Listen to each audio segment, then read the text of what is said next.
Come fly with me, let's fly away. If you can use some exotic booze, there's a bar in far Bombay. Come fly with me, let's fly away. Come fly with me. I'm Victor Margiotta, and this is The Community Show. Tonight we're going to have a little fun. I have Doug Ferony on. We're going to talk about some community stuff, but a lot of what he's doing lately. He's got a new album out. He's got his own music. He does a lot of work for senior citizens. He goes and entertains seniors. He's a family man. He's raised 2 kids, and he does a lot for the community. So I'd like to thank Doug for coming on. Thank you so much, Doug, for coming on the show. You got it, Victor. Thank you so much for having me. Yep. And we have something in common. We both were raised in a family business. That's right. Absolutely. Yeah. And where did you grow up? Well, I grew up in Peekskill, New York, but I spent some time when I was really just a little guy up in Carmel, New York. Uh-huh. And then I ended up, like you said, in the family business. My father bought a grocery store in Peekskill, and that's pretty much where I grew up. Yeah. Mm-hmm.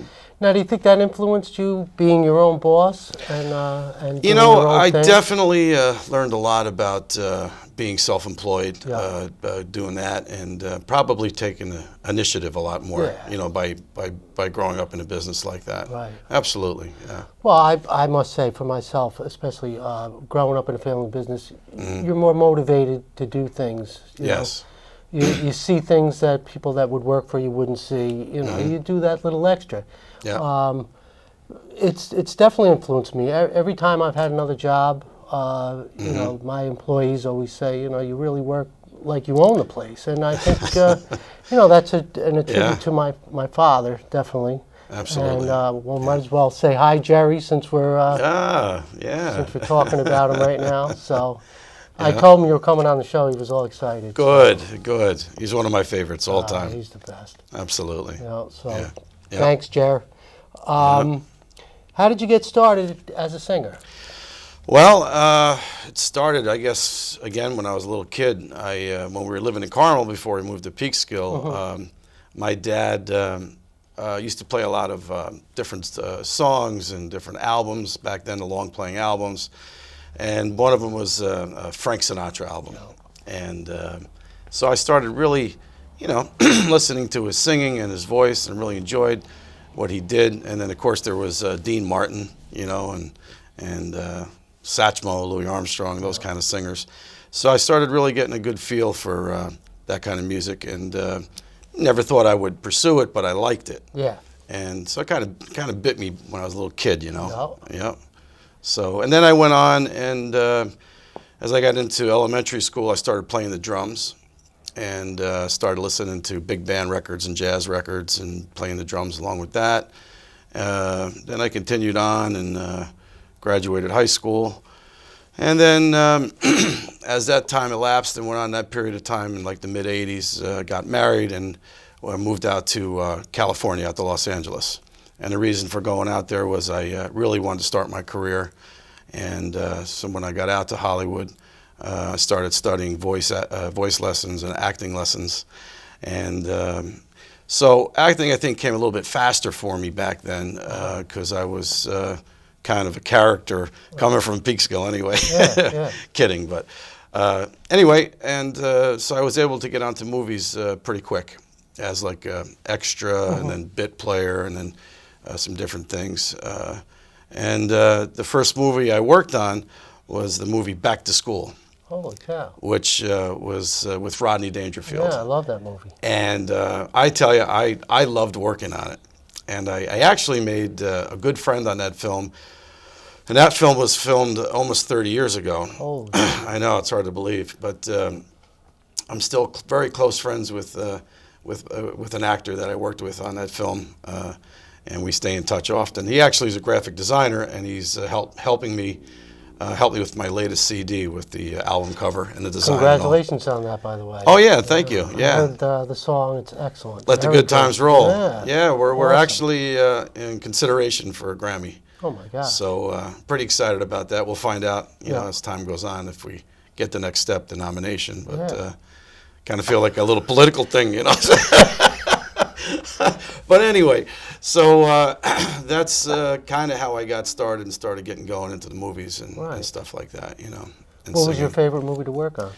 Well, I worked on a lot of different films. I have to say Back to School was probably my favorite, but I worked on the movie Goodfellas, which was a pretty big film. Yeah. And that was a great movie to be involved with because the whole scheme, of course, was kind of well, the parts that I filmed was down in New York City.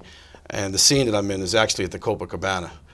And I'm known as the table guy. Yeah. So the part in the movie where Ray Liotta, who was on the film, he comes to the Copa and he brings his girlfriend through the downstairs entrance because there's a big front, you know, a big line of people in the front.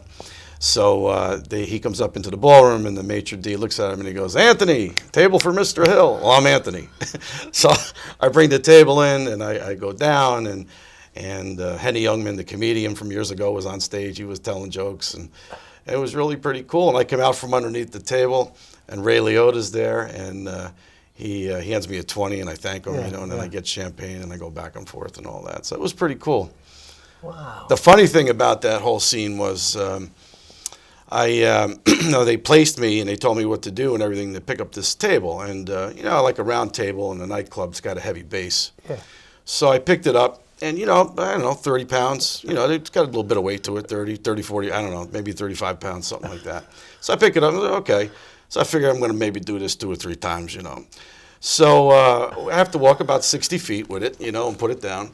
So we did a couple of rehearsals with it, put it down. I said, okay, great. And then I go back, and Martin Scorsese was the director on the film. And I go to him, put the table down. I go, Mr. Scorsese, should I lift the table up? You know, how high up should I go with it? And he goes, first of all, call me Marty, Doug. And I said, really? Call me Marty? I said, all right, Marty, how high should I lift the table? And he said, well, you're doing it right. Just continue with that, you know. Okay. So the table weighs 35 pounds. I already did 3 or 4 rehearsals. Yeah. We shot that scene 14 times. Oh my gosh. And let me tell you, when we got done with that scene shooting, I was happy to go to the break room, you know. Yeah. But what a great scene and what a great film. So that was probably, along with Back to School, one of my favorite movies. Yeah. And you got to meet De Niro and Not Robert De Niro. No. He was on the set with us, and I was in some other different scenes in that film. But his trailer was actually offset. And when they would call him to the set, he would come from his trailer and go right to the set. He would have a few words with Martin Scorsese and whoever else he needed to, and then they would go right to action. And then when the scene was done and when he was finished, he'd go right back to his trailer. Yeah. And it wasn't just Doug Ferony that he didn't want to talk to. He didn't talk to anybody. Right. But I understand that because that's like a character. He's in character, you know. Yeah. But the other guys on the film, Ray Liotta, Joe Pesci, you know, I actually had lunch with them, and they were terrific. Yeah, a lot of them are good guys. And the singer Jerry Vale was on the film, too. Oh, that's right. Because he had some scenes in the movie. Yeah, I remember that. So I got to meet all of them and talk with them, you know. Yeah. They were just really nice guys. Well, you do a thing with Jimmy Sturr, right? I do. Actually, I do. I perform with Jimmy Sturr and his orchestra quite often. We do shows... well, wherever Jimmy's around, I team up with him. You know, sometimes it's just up here locally, upstate New York, and places like that. But we do a cruise every year. Yeah. And we go out the end of January, and usually it's it's always the Caribbean, sometimes the Eastern Caribbean, sometimes the Western Caribbean. But they're wonderful, wonderful cruises. Well, we do have a clip of some of your work. Oh, great! So from concert. Yeah, good. All right, let's show it. Good. Please welcome Doug Ferony.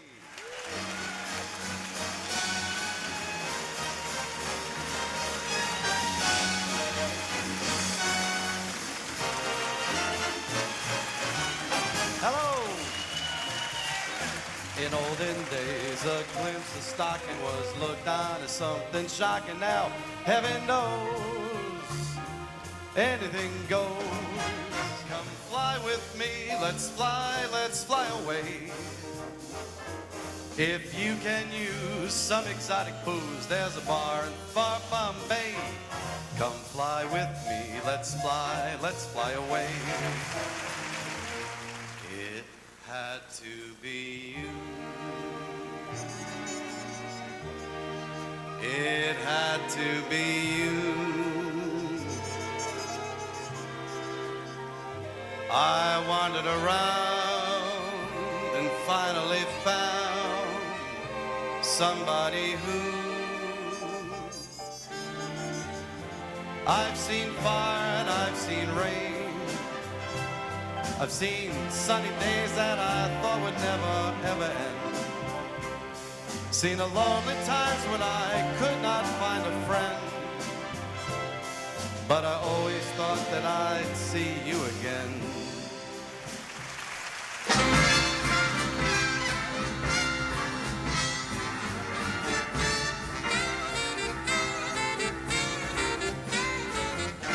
What a day. Ah, that was beautiful. Oh, Very thanks. nice. Yeah. Awesome. Now, how do you recruit the band?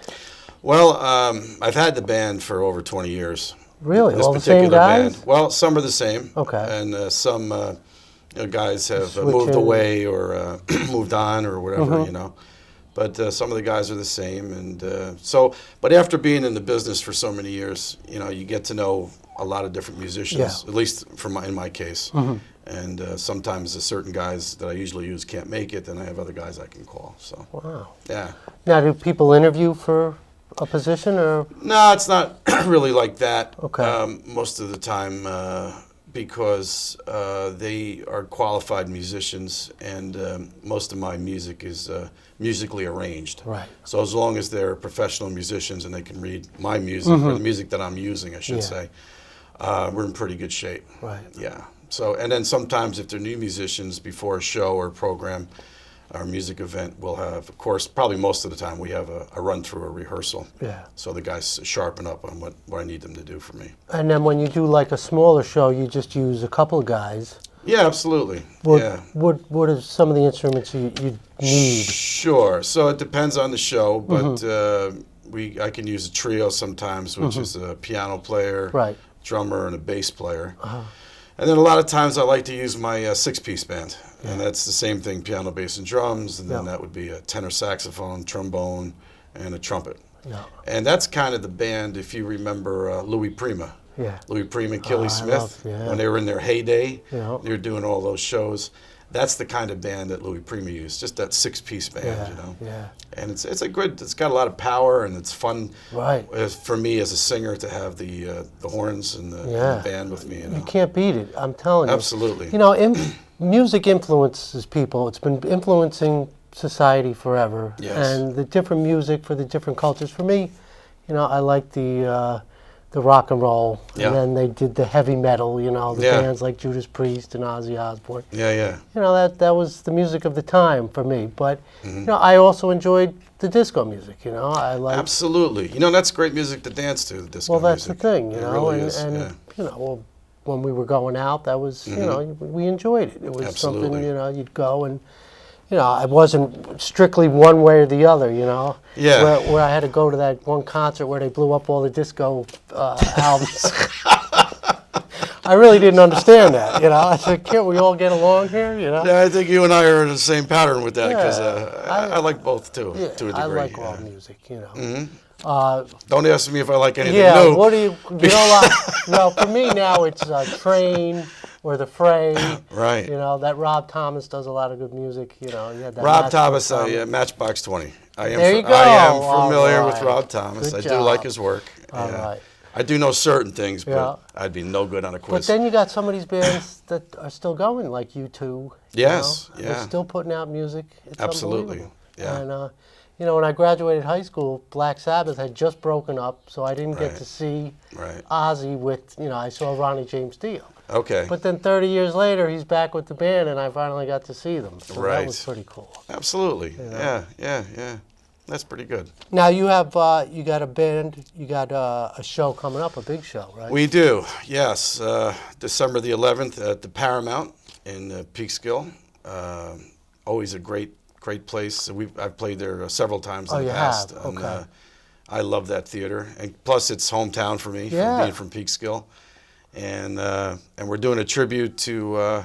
Actually, it's a 100th birthday celebration for Frank Sinatra. Oh, that's awesome. His 100th birthday would have been December the 12th. We're doing it the night before. Cool. And we're going to do, the majority of the show is going to be all of his music, all the favorite songs that people have, people that like that kind of music have heard over the years. And it's just some of my favorite music to perform. Oh, it is. Yeah. And with my orchestra, too. I know you can't pick one Sinatra song, but what are like the top 3 favorite? You know, that's good, because his songs when you ask me that question, I think about what do I want to associate a song with, because his songs, and I think a lot of people that I've talked to associate certain songs with certain, with how he sang them. Right. So I like that one song I like a lot is that song, That's Life. Yeah. Because that's a good don't quit kind of song. Yeah. And then I like the song Come Fly With Me. Oh, yeah. Because it's got a beautiful melody in it. And of course, New York, New York. You know, I really like New York, New York. That's a great one too. And then some of the ballads are beautiful. Well, My Way, and what else? Come Rain or Shine. How about Strangers in the Night? I just started to put that in my show a few years ago. Everybody loves that song. Oh, I love it. It's a beautiful song. It really is. Now, this is a lot of work to get that gig. I mean, how long ahead of time do you have to book something like that? Absolutely. Well, they've been real good at the theater, at the Paramount. They have a new, they've been there a while now, the management company. And I spoke to them probably about last May. And we started talking about the idea of doing it because the Sinatra celebration was coming up. And, they thought it was a good idea. And of course, I wanted to try to play in Peekskill at home for that event. Yep. And so we worked things out, and we got rolling with it. So, yeah. Music has always made me feel good. I say if I'm exercising or even at work, I like to, it keeps you upbeat. Yep. Now, you do a lot of work with senior citizens, and I think it helps them get in a good mood. You're right about that, music therapy. Whether I do a show at the Paramount, for example, or a theater, or if I do a show, say, even locally at Drum Hill, of course, the assisted living, I always try to engage the audience, no matter what, and try to get them involved with what I'm doing, and they know the songs because they remember them, and so we have a good time. And there's some of my really great audiences, the seniors. I really enjoy working with them and putting on shows for them. Nice people. Definitely. And I want to thank you for that because, a lot of times people forget, they don't remember to go and visit the senior citizens. And, I think that's a great thing. And like I said, I do get a personal, I get a fulfillment out of doing that. And I do them quite often. And I do travel too. I go around, all around New York, and I go to New Jersey sometimes and Connecticut and do the shows. Excellent. When I can fit it in, but I always try to schedule it. Schedule as many as I can every year, Good. Yeah. So you've got a new album out? Yes, we have. Is it out yet, or? It is actually going to be out, we're hoping soon, in the next few weeks. Okay. And we're trying to have it ready before the concert comes up, the concert at the Paramount. And I think it will be. Okay. It's all pretty much finished. Right. And we have the one song that we were talking about earlier is being considered for a Grammy. Oh my so that one's on it. Let the Good Times Roll. Yeah. That's actually the name of the CD. Yeah. And then we have some of the classic songs that Frank Sinatra recorded on it, but we have some little bit different arrangements, but still in the same style of Sinatra. And then we have a couple of other songs that Bobby Darin did, and singers like that. And it's really came out good. Awesome. So I'm real happy with it. Who helped you produce it? Dave Kowalski. Excellent. Yeah, and he's down in New Jersey, and we've done a lot of work together. He's actually an engineer, music engineer, and we've done probably 6 or 7 albums together in the last 6 or 7 years. So he was involved with that with me, and we actually used to record at Bennett Studios, and they're in Englewood, New Jersey. Okay. And Bennett Studios was run by Tony Bennett's son, Dave Bennett. Of course, you know Tony Bennett. Yeah. I Left My Heart.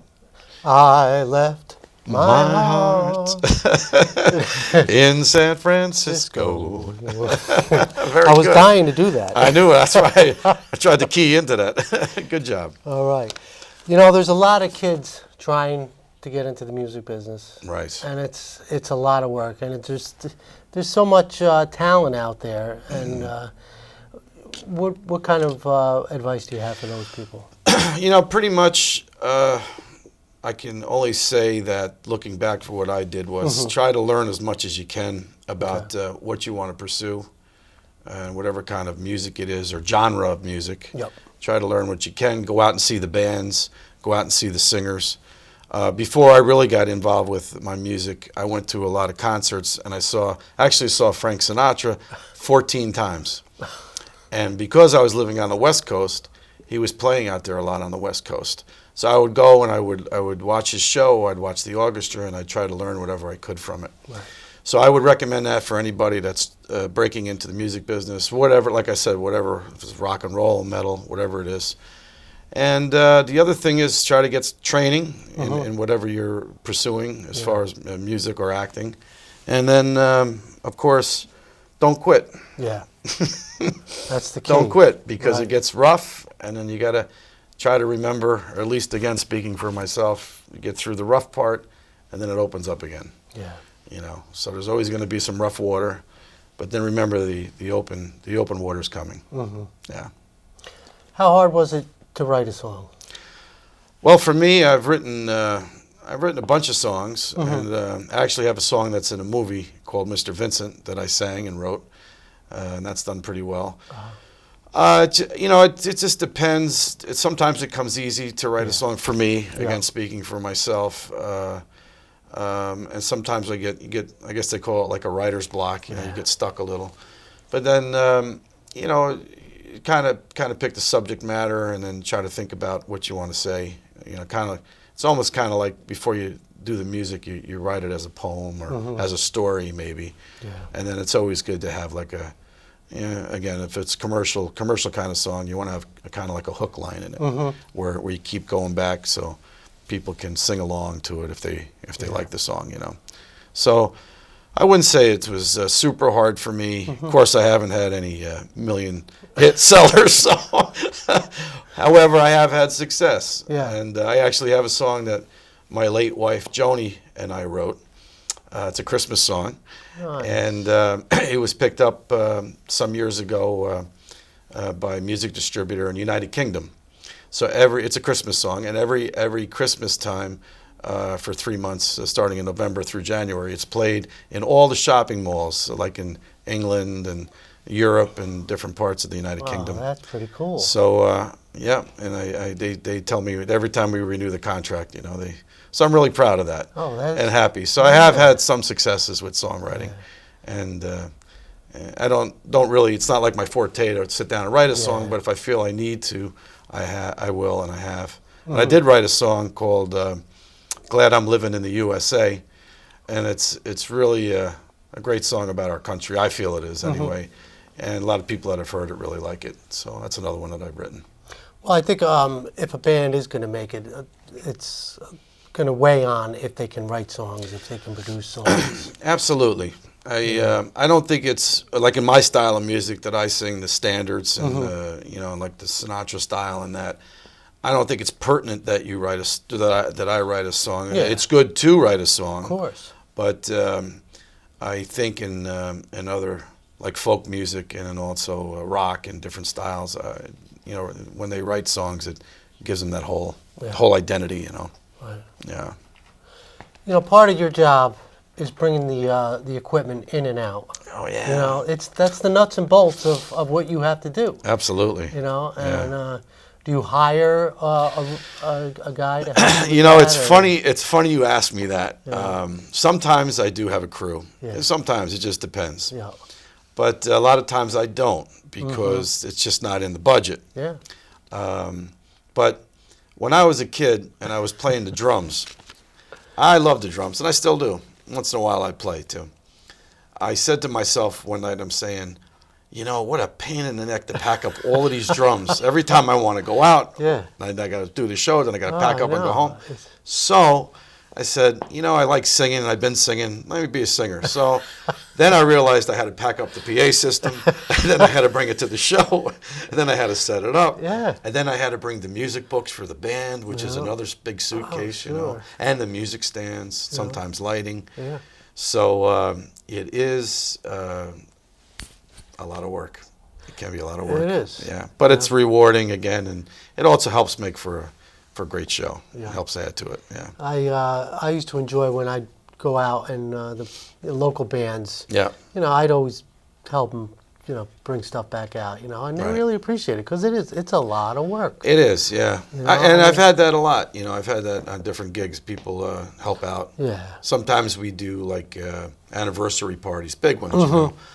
And sometimes the people that will want to help us, or the younger people, you know, like maybe in their late teens or whatever, but they've been drinking. Yeah, so you got to be careful. I know. You know, thanks, Yeah, but no thanks, but thank right, you. 'cause you that's know. expensive equipment. Well, yeah, You drop and they're really sincere and they're really Yeah, nice. But yeah, if I they had a little, if they've been partying, I kind of like thank them, but block them out of the way. Yeah.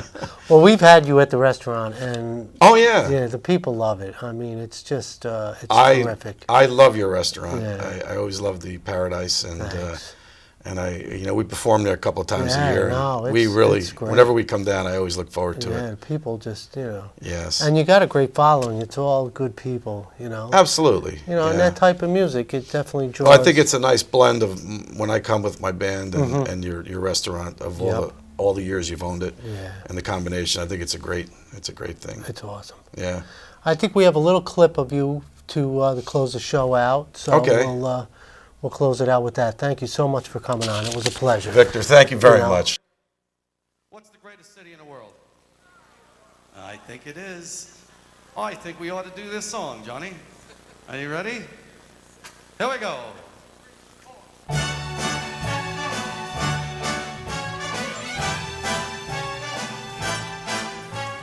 New York, New York. So great they named it twice. Start spreading the news.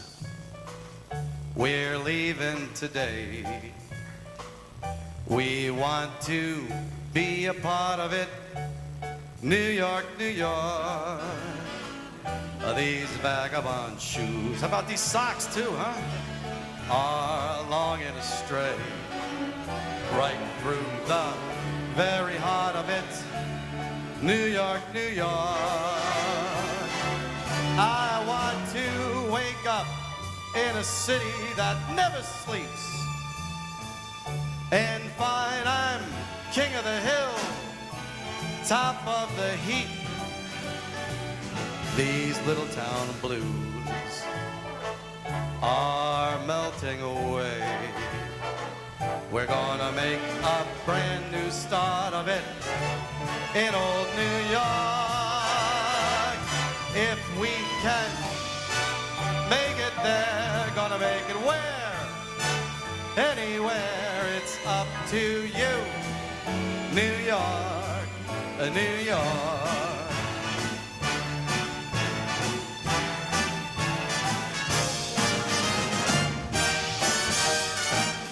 New York, New York. I want to wake up in a city that never sleeps and find I'm a number one, top of the list, king of the hill, a number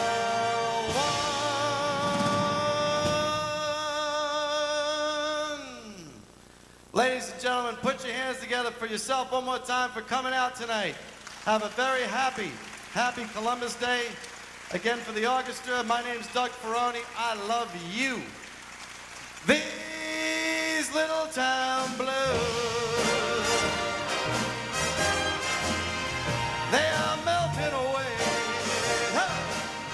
We're gonna make a brand new start of it in old New York. If we can make